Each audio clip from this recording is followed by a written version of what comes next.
And there, justice is not only the prerogative of states, of courts, but very much of all actors involved, NGOs obviously, but also corporate actors. And I suppose in the field of socio-economic justice, distributive justice, questions concerning sustainability, that's more clear than anywhere else. I personally think it's wonderful that this issue of development and sustainability is so explicitly part of the Institute's agenda. How do you, as a person coming very much from and working on sustainability for the past decades, how do you see the challenges lying in practically linking sustainability to justice, be it global or be it in a village in? I think indeed we are in a very exciting and unique time where for the first time there is real awareness at all levels that sustainability, whatever way we define it exactly, I mean sustainability is like love, we all know more or less what it is about, but nobody can define it. But in any case, however we define it, I think there's really true agreement that there is something like transgenerational and cross-boundary responsibility in a world of scarce resources with increasing population. And even if population growth is declining and we may stabilize the population, our demands on the world's resources will continue. And the real question is, how can we do justice to those in need so that they can share some of those resources? And it poses a number of very interesting questions. First of all, it poses questions at the global level. Does the use of resources, clean air, water, land, by some actually deduct from the resources by others? Is it indeed so that the emissions of CO2 by some of the risk countries actually limit the possibilities for development of others? That's one type of situations. Or can we find ways in which we can truly find a win-win situation where the growth for some will also help the growth of others? And that's particularly, for example, the case that I quoted just before on genetic resources. Having open access to, in this case, genetic resources or resources for production will really benefit all. There and is what is now, if I may ask on that topic, what is the role of a regulatory framework, emphasis on rights, the right to food, the right to development, in this kind of thinking? Do you see that role there, or? Yes, I do, and I think we should start at or at least we should consider this also definitely at the global level. We have the MDGs, the Millennium Development Goals. They are being reassessed. There are some very important aspects. Actually, all of them touch upon justice. And of course we have the Rio Plus 20, the 20 years after the Earth Summit Rio next year in Rio de Janeiro. And I think this will be really the moment to take stock of where we are on development issues and where justice links to development. And I would really make a plea for the Institute to be present in Rio and look at how we can promote the issue of justice when it comes to the use of resources. But this also applies at country level. And I think one of the things we could do is see how some of these regulatory frameworks that are now in existence or are evolving, indeed the post-Kyoto world, indeed a plant genetic resources world, but the whole issue of energy is still unresolved, how those kinds of frameworks can actually have a meaning at national level, and how the responsibility of the rich countries versus particularly the poorest economies can be exercised within a legal framework.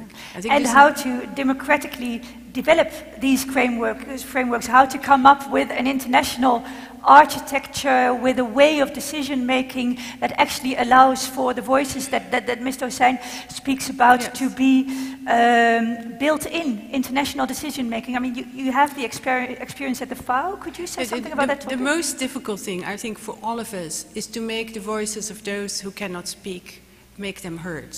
Because they have no legal means, they have no voice, no channel to express themselves. So the challenge is to find ways to access them. And maybe there need to be really innovative ways to do this. One thing we haven't really mentioned, but there is, of course, in many of the most isolated areas of the world where governments do not exist, often the private sector exists. It's always amazing to me. You come to the most isolated parts of Africa, and lo and behold, you find soft drinks out of nowhere. So somehow there is a distribution channel there. And maybe we should use these channels that exist in a far more creative way to make voices heard. And I think technology is on our side. I am really excited when I go to isolated places and I see people now, farmers, poorest farmers who are hardly literate, accessing world market prices for their grains on a mobile phone in Africa.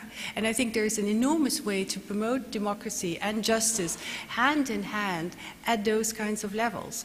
But what we need to do is to find clear themes where this can be accessed, because it's not easy to say, for example, take the right to food. I mean, there has been a lot of negotiations on the right to food. We also know that many governments are hesitant to implement something like the right to food because they're worried that their citizens may take the government to court. How do you actually define and measure and enforce the right to food? So we shouldn't be complacent about these issues, but I think the going hand in hand of the international justice interest that we have in the world with these sustainability issues promotes an enormously strong interaction and synergy that we, in my view, have never had before. So we should take that opportunity, and the Institute should really make something out of that. Yeah, and I think the Institute's widening in terms of interdisciplinary perspectives, the combination of the global-local perspective, that is really fascinating. One of the words that I missed in the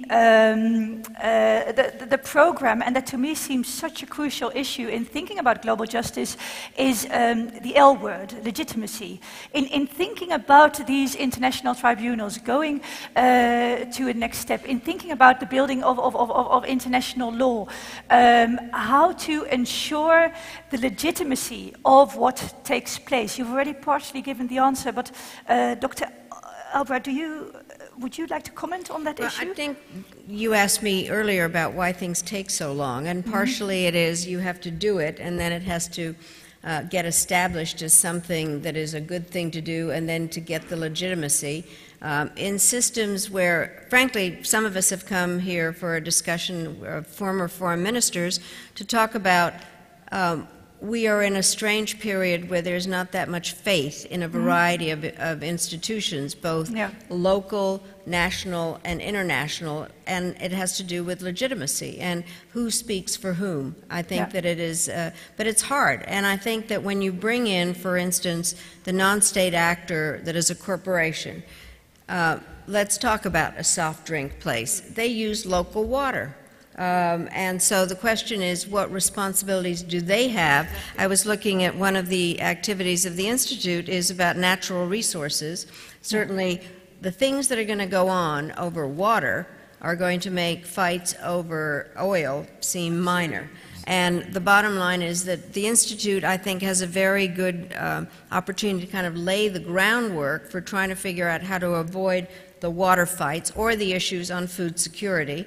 It's not just the right to have food, it's the capability of growing the food on land that somebody has bought without asking permission, or common lands. I mean, they're just endless series of issues. And I think it would be interesting in looking at the themes of the Institute to also take a big case study, let's say food security, for instance, which in fact has a peace building activity to it, because people will argue over who owns the land, the non-state actor aspect, the distributive aspect, the sustainable environmental aspects, and by having these different themes of being, I'm a great advocate of interdisciplinary approaches to issues, and I think that the Institute provides a great vehicle for that. But the legitimacy of the decision is the hardest part, because let's take the War Crimes Tribunal back again.